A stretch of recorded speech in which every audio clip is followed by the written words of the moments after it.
What you can consider is perhaps you can enlarge your estate to pass it on to the next generation.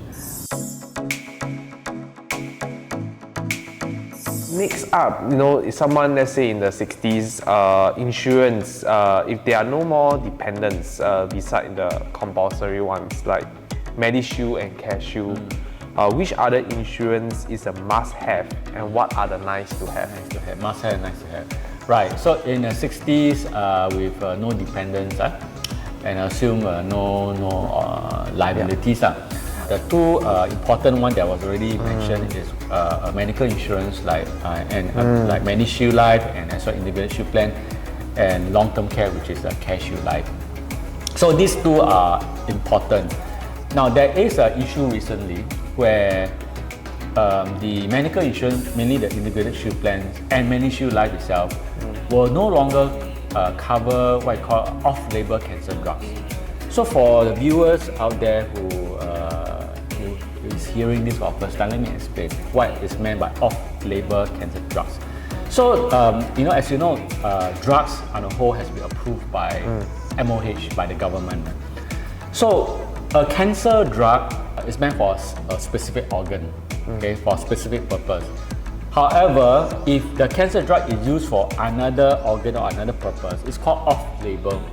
So although the drug is approved for that one organ, it may not be approved for another organ, for another purpose.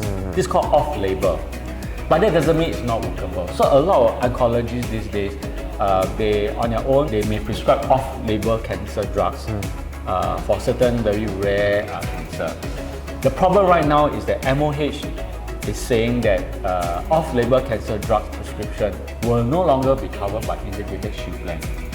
And as a result, a lot of cancer patients right now have to fork out a lot of money.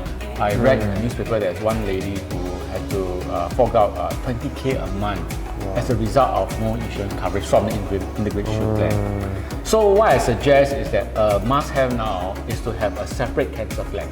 Okay? A separate cancer plan to address this issue. This is a must-have right now. Now, another thing nice to have is that for a person who is 60s, I assume there's you are already financially independent and well-to-do, right? What you can consider is perhaps you can enlarge your estate to pass it on to the next generation. Okay, what I mean by estate is I'm not talking about real estate. I'm talking about the assets that you leave behind when you die. So let's say you have 2 million worth of assets that you leave behind if you pass on. You may think of increasing this amount maybe to 3 million. Okay, and that's where insurance comes in.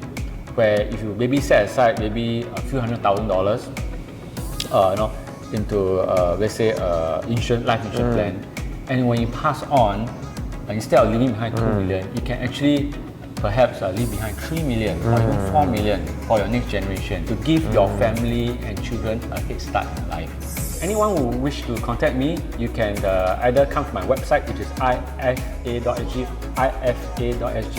or you can click on the link shown on this video.